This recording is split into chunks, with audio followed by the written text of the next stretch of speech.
नमस्ते बच्चों, आप सबको हिंदी कक्षा में स्वागत है। आप सब ठीक है ना? हाँ, ये हमारा चौथा अध्याय है। ठीक है।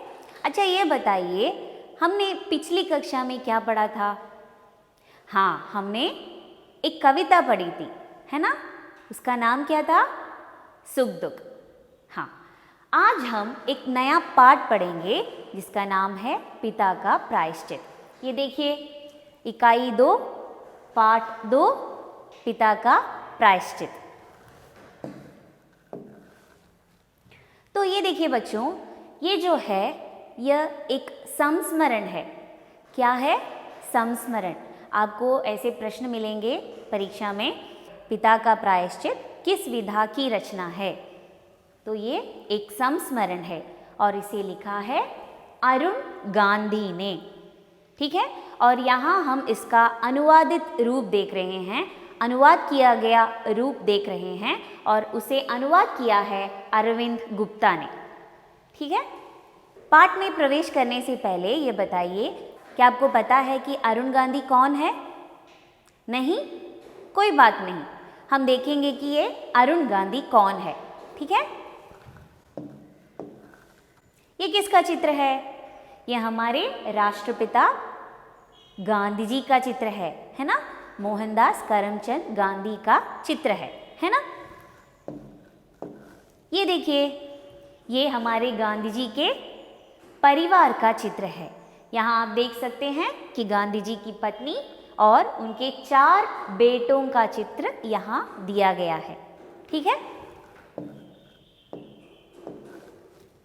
ये भी गांधी जी के परिवार का चित्र है। यहाँ आप गांधी जी की माँ पुतली बाई और पिताजी करमचंद गांधी का चित्र देख रहे हैं, है ना?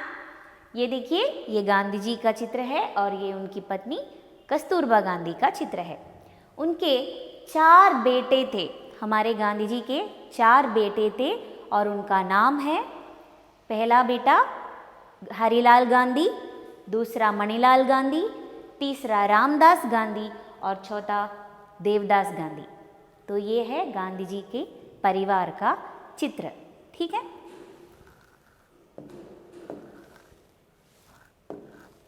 अब ये देखिए, ये अरुण गांधी का चित्र है। किसका चित्र है? अरुण गांधी का चित्र है। आपको पता है? अभी कुछ समझ में आया? ये अरुण गांधी कौन है? ठीक है, मैं बताती हूँ। अरुण गांधी गांधी जी के दूसरे पुत्र मणिलाल गांधी के बेटे हैं। ठीक है। अरुण गांधी मणिलाल गांधी के बेटे थे। ठीक है। गांधी जी के दूसरे पुत्र मणिलाल गांधी के बेटे थे अरुण गांधी। ठीक है। अरुण गांधी के बारे में अगर हम कहेंगे तो उन्होंने लगभग 30 साल तक टाइम्स ऑफ इंडिया में काम किया है। फिर वे Gandhi World Wide Education Institute के प्रेसिडेंट हैं। वे एक लेखक भी हैं। उन्होंने बहुत सारे पुस्तक लिखे हैं। ठीक है। अभी हम हमारा पाठ देखेंगे, पिता का प्रायश्चित। ठीक है। मैंने पहले बोला ये एक संस्मरण है, तो यह घटना, यहाँ उन्होंने एक घटना के बारे में बताया है और यह घटना बहुत पहले घटी हुई है। अरुण गांधी ने अपने संस्मरण में इसका जिक्र किया है। ठीक है। तो यह उनका संस्मरण है। ठीक है। देखिए, पिता का प्रायश्चित, यहाँ हम इसका अनुवाद किया गया रूप देख रहे हैं जो लिखा है अरविंद गुप्ता ने। देखिए, उस समय मैं 16 बरस का था और अपने माता पिता के साथ दक्षिण अफ्रीका में डरबन से करीब 18 मील दूर एक आश्रम में रहता था। आश्रम को मेरे दादाजी महात्मा गांधी ने स्थापित किया था। आश्रम दूर दराज के इलाके में था। वहाँ दूर दूर तक बस गन्ने के खेत थे। शहर से बहुत दूर रहने के कारण वहाँ हमारे कोई पड़ोसी नहीं थे, इसलिए मैं और मेरी 2 बहनें हमेशा शहर जाने के इंतज़ार में रहते थे। हम शहर जाने के हर मौके की तलाश में रहते थे, जिससे हम अपने मित्रों से मिल सके और साथ ही वहाँ के सिनेमाघर में फिल्में देख सके। तो यहाँ अरुण गांधी ने अपने बचपन के कुछ कार्यों के बारे में बताया है। देखिए, ये संस्मरण जब घटी थी, यह घटना जब घटी थी तो उनका आयु कितना था? देखो 16 वर्ष का था। ओके, देखिए कुछ चित्र दिखाना चाहती हूँ। ये देखिए, ये है डरबन के गांधी आश्रम। यही अरुण गांधी अपने पिताजी और माताजी और 2 बहनों के साथ रहते थे। ठीक है, फिर ये गांधी जी के सत्याग्रह घर है दक्षिण अफ्रीका के। ये अब वहाँ एक म्यूजियम जैसा है। और ये देखिए महात्मा गांधी द्वारा स्थापित किया गया डरबन का प्रिंटिंग प्रेस। ठीक है, तो उस समय मैं 16 बरस का था और वे उनके माता पिता के साथ कहाँ रहते थे? दक्षिण अफ्रीका के डरबन नामक जगह में रहते थे। देखिए, दक्षिण अफ्रीका में डरबन से करीब 18 मील दूर एक आश्रम में रहते थे। दक्षिण अफ्रीका में डरबन नामक एक जगह है, वहाँ से लगभग 18 मील दूरी पर एक आश्रम है, वहीं वे रहते थे अपने माता पिता और 2 बहनों के साथ। देखिए, आश्रम को मेरे दादाजी महात्मा गांधी ने स्थापित किया था। आप सबको पता ही होगा, गांधी जी के बारे में हमने पढ़ा है। वे दक्षिण अफ्रीका में थे बहुत सालों तक, तो वहाँ उन्होंने एक आश्रम भी बनाया था, एक आश्रम की स्थापना भी की थी, वहीं वे ये सब रहते थे। अरुण गांधी अपने परिवार के साथ वहाँ रहते थे। आश्रम दूर दराज के इलाके में था, वहाँ दूर दूर तक बस गन्ने के खेत थे। तो वह बहुत दूर दूर तक उनके आश्रम के चारों ओर बहुत दूर दूर तक सिर्फ गन्ने के खेत थे। गन्ने के खेत माने शुगर केन फील्ड। ठीक है, देखिए शहर से बहुत दूर रहने के कारण तो उनका जो जगह था, वो स्थल था जहाँ आश्रम था, वो शहर से बहुत दूर था। ठीक है, तो शहर से बहुत दूर होने के कारण उनके कोई पड़ोसी नहीं थे। ठीक है, उनके आसपास कोई रहता नहीं था। इसलिए मैं और मेरी 2 बहनें शहर जाने के इंतज़ार में रहते थे, हमेशा शहर जाने के इंतज़ार में रहते थे। वे इंतज़ार करते थे कि कब हमें मौका मिलेगा ताकि हम शहर जा सके, हमारे मित्रों से मिल सके, सबसे मिल सके, बातें कर सके। ठीक है, हम शहर जाने की हर मौके की तलाश में रहते जिससे हम अपने मित्रों से मिल सके और साथ ही वहाँ के सिनेमाघर में फिल्में देख सके। और एक उद्देश्य है, क्या है वो? सिर्फ अपने मित्रों से मिलना ही नहीं, फिर क्या है? अपने मित्रों से मिलने के साथ साथ वहाँ जो सिनेमाघर है वहाँ जाकर फिल्में भी देख सके। ठीक है, देखिए एक दिन पिताजी ने मुझसे कहा कि मैं उन्हें कार से शहर ले जाऊं। उनकी वहाँ पूरे दिन की एक मीटिंग थी। मुझे ऐसे ही मौके की तलाश थी क्योंकि मैं शहर जा रहा था। माँ ने मुझे सामान लाने की एक लंबी लिस्ट थमा दी। शहर में मुझे पूरा दिन बिताना था, इसलिए पिताजी ने मुझसे कई बकाया कामों को पूरा करने को कहा। इसमें कार की सर्विसिंग भी शामिल थी। तो देखिए, एक दिन पिताजी ने उनसे कहा कि अरुण गांधी से कहा कि उन्हें शहर ले जाओ, कार से शहर ले जाओ, क्योंकि वहाँ उनका एक पूरा दिन चलने वाला मीटिंग था। ठीक है, तो मुझे ऐसे ही मौके की तलाश थी। वे भी इसी इंतज़ार में रहते थे कि कब उन्हें एक मौका मिलेगा शहर जाने का। इसलिए जब उन्होंने ये सुना उन्हें बहुत खुशी हुई। ठीक है, देखिए क्योंकि मैं शहर जा रहा था, माँ ने मुझे सामान लाने की एक लंबी लिस्ट थमा दी। तो वे शहर जा रहे थे तो उन्हें बहुत सामान लेना था शहर से, इसलिए माँ ने क्या किया, एक बड़ी सी लिस्ट तैयार करके उन्हें थमा दिया। ठीक है, शहर में मुझे पूरा दिन बिताना था, पूरा दिन उन्हें शहर में बिताना था। ये आश्रम जो है वो डरबन से भी 18 मील की दूरी में है ना, तो इसलिए बहुत समय लगेगा वहाँ जाकर वापस आने में। इसलिए अरुण गांधी को क्या करना था, वो पूरा दिन शहर में ही बिताना था।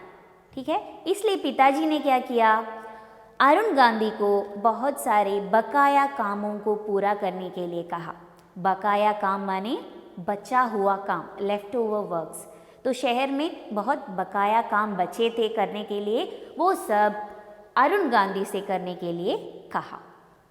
इसमें कार की सर्विसिंग भी शामिल थी। तो उसमें बकाया कामों में एक काम ये है, क्या है? कार की सर्विसिंग, ठीक है, वो भी करना है अरुण गांधी को। मैंने पिताजी को मीटिंग की जगह पर छोड़ा तो उन्होंने मुझे 5 बजे वहीं आ जाने को कहा। तो अरुण गांधी ने पिताजी को मीटिंग के जगह पर छोड़ दिया, कार से छोड़ दिया, और पिताजी ने उन्हें वापस वहीं से लेने के लिए भी कहा। मुझे 5 बजे, समय कितना कहा है? 5 बजे, 5 बजे वहीं से वापस लेने के लिए भी कहा है।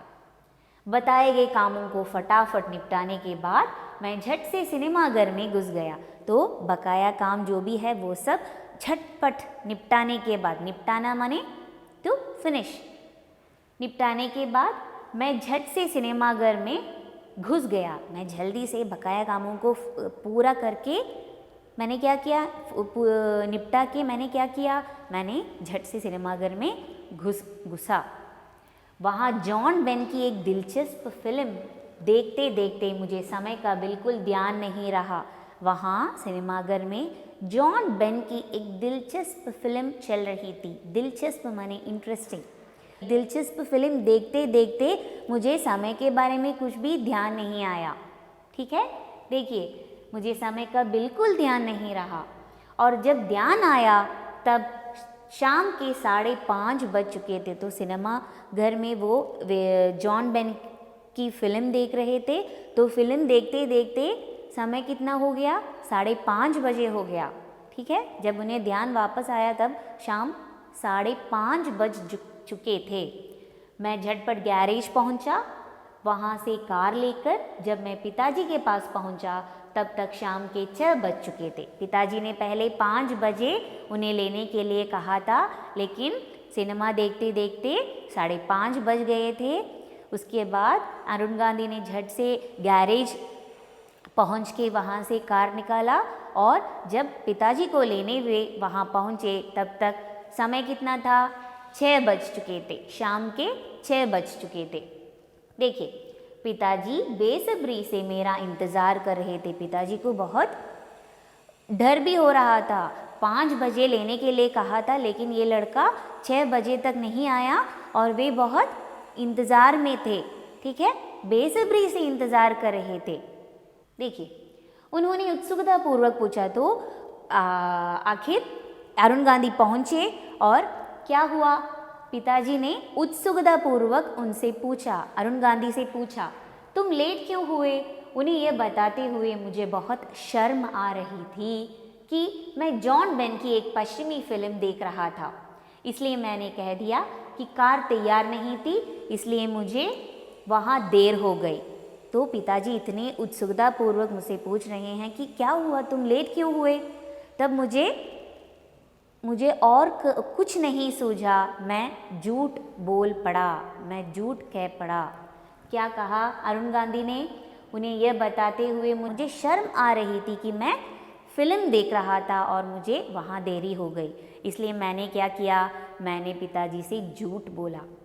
क्या झूठ था वो? देखिए, कार तैयार नहीं थी इसलिए मुझे वहाँ देर हो गई। अरुण गांधी ने अपने पिताजी से झूठ बोला कि कार तैयार नहीं थी इसलिए मुझे वहाँ देर हो गई। मुझे इस बात का कोई अंदाज़ा नहीं था कि पिताजी पहले ही गैरेज को फ़ोन कर चुके थे और असलियत से वाकिफ़ थे। अरुण गांधी को पता नहीं था कि पिताजी ने पहले से गैरेज में फ़ोन करके पूछा है कि ये इतनी देरी क्यों हो रही है, पहले से पूछा है, ठीक है। लेकिन अरुण गांधी को ये पता नहीं था। पिताजी असलियत से वाकिफ़ थे, पिताजी को सब सच पता था। फिर भी पिताजी ने उनसे पूछा, उत्सुकता पूर्वक पूछा, तुम्हें देरी क्यों हुई? अरुण गांधी को यह पता नहीं था कि पिताजी असलियत से वाकिफ़ थे। देखिए, वे मेरे झूठ को जान चुके थे पर बोले, जिस तरह से मैंने तुम्हें बड़ा किया है उसमें मुझसे कोई भारी चूक हुई है। पिताजी को बहुत दुख हुआ, दुख महसूस हुआ। देखिए वे क्या बोल रहे हैं। वे मेरे झूठ को जान चुके थे और बोले, जिस तरह से मैंने तुम्हें बड़ा किया है उसमें मुझसे कोई भारी चूक हुई है। मुझे लगता है कि जिस तरह मैंने तुम्हारा पालन पोषण किया है, मैंने जिस तरह तुम्हें बड़ा किया है, मुझे ऐसा लग रहा है कि मैंने कुछ बड़ी भूल की है, उसमें मुझसे कोई भारी चूक हुई है। भारी चूक होना means to commit a mistake, a very big mistake. देखिए, मैंने तुम्हें सच बोलने का आत्मविश्वास नहीं दिया है। मुझे लगता है कि मैंने तुम्हें आत्मविश्वास नहीं दिया है। किसके लिए? सच बोलने के लिए। ठीक है, मैंने तुम्हें सच बोलने का आत्मविश्वास नहीं दिया है, मुझे यही लगता है। अब मैं घर तक की 18 मील की दूरी पैदल चलकर ही तय करूँगा। अभी पिताजी ने क्या निर्णय लिया कि मुझे लगता है कि मैंने बड़ी भूल की है, तो इसके लिए मैं क्या करने जा रहा हूँ, अब घर तक की 18 मील की दूरी मैं पैदल ही चलकर जाऊँगा। देखिए, ये कहते हुए सूट बूट पहने पिताजी ने चलना शुरू किया। अंधेरा हो चुका था और ज़्यादातर रास्ता कच्चा था। सड़क सुनसान थी और वहाँ कोई रोशनी भी नहीं थी। मैं पिताजी को अकेला नहीं छोड़ सकता था। देखिए, आप यहाँ इस चित्र में देख सकते हैं कि यहाँ पिताजी, देखिए पिताजी आगे चल रहे हैं। उन्होंने सूट और बूट पहने हुए हैं। वे अंधेरे में चल रहे हैं। देखिए, चलना शुरू किया, अंधेरा हो चुका था और ज़्यादातर रास्ता कच्चा था। The road was not tarred. रास्ता जो है वो कच्चा है, इसलिए उसमें से होकर चलना बहुत मुश्किल है। देखिए, सड़क सुनसान थी। सड़क कैसी थी? सुनसान थी और अंधेरा भी था, कोई रोशनी भी नहीं थी। मैं पिताजी को अकेला नहीं छोड़ सकता था।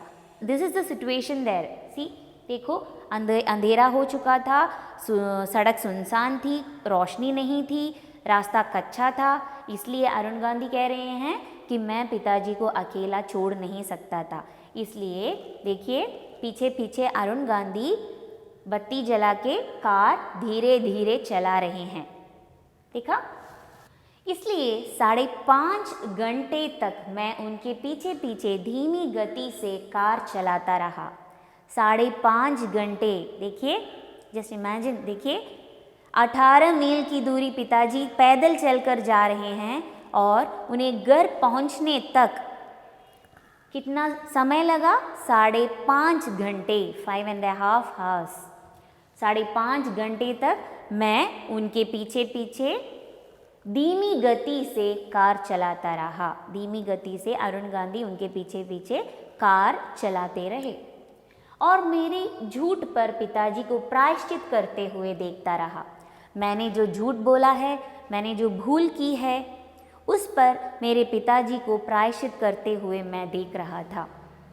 मेरी गलती के लिए मेरे पिताजी प्रायश्चित कर रहे थे और वो मैं देख रहा था। उस दिन मैंने जीवन का एक अहम निर्णय लिया, मैं कभी भी झूठ नहीं बोलूँगा। तो उस दिन मैंने मेरे जीवन का एक अहम निर्णय लिया। अहम निर्णय माने वैल्यूएबल डिसीजन। अहम निर्णय लिया। क्या अहम निर्णय लिया अरुण गांधी ने? कि मैं कभी झूठ नहीं बोलूँगा। मैं आज से कभी भी झूठ नहीं बोलूँगा। मैं अक्सर इस घटना के बारे में सोचता हूँ। अक्सर का अर्थ है ऑफन। मैं अक्सर इस घटना के बारे में सोचता हूँ।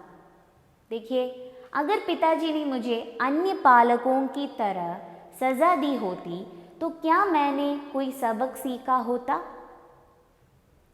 शायद नहीं। सज़ा रहने के बाद भी मैं शायद झूठ बोलने की अपनी आदत नहीं बदलती होती।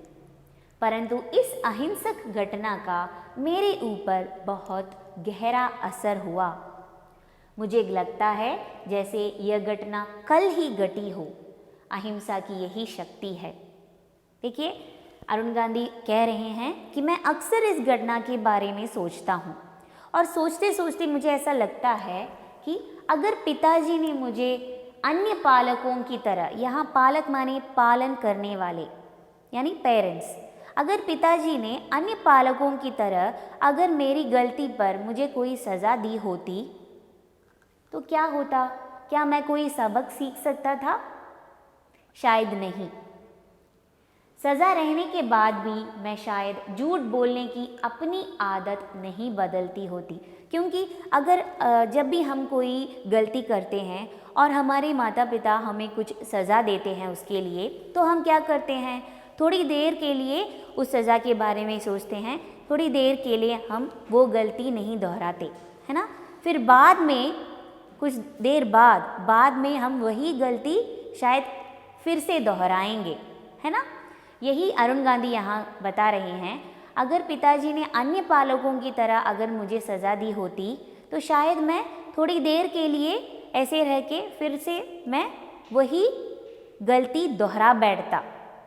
लेकिन पिताजी ने क्या किया देखिए, परंतु इस अहिंसक घटना का मेरे ऊपर बहुत गहरा असर हुआ। ये एक अहिंसक घटना है, अहिंसक माने नॉन वायलेंट, घटना माने इंसिडेंट। तो पिताजी ने इसके लिए मुझे क्या सबक दिया, पिताजी ने क्या दिखा दिया मुझे? पिताजी ने एक अहिंसक रीति से मुझे सज़ा दी, मुझे ध्यान दिलाया, मुझे समझा दिया कि मैंने कितनी बड़ी गलती की है। ठीक है, देखिए, परंतु इस अहिंसक घटना का मेरे ऊपर बहुत गहरा असर हुआ। This taught me a very very very great lesson. देखिए, इसका बहुत गहरा असर मुझ में हुआ। मुझे लगता है जैसे यह घटना कल ही घटी हो, मुझे अभी भी लगता है कि यह घटना जो है वो मेरे जीवन में कल ही घटी हो। अहिंसा की यही शक्ति है। तो अहिंसा माने नॉन वायलेंस, इसकी यही शक्ति है जो मुझे मेरी जो गलती मैंने बहुत पहले की थी और उसके लिए मेरे पिताजी ने प्रायश्चित किया था, वो मैं हमेशा सोचता हूँ। अहिंसा की यही शक्ति है। अच्छा बच्चों, तो हमारी ये कक्षा, हिंदी की कक्षा यही समाप्त होती है। धन्यवाद।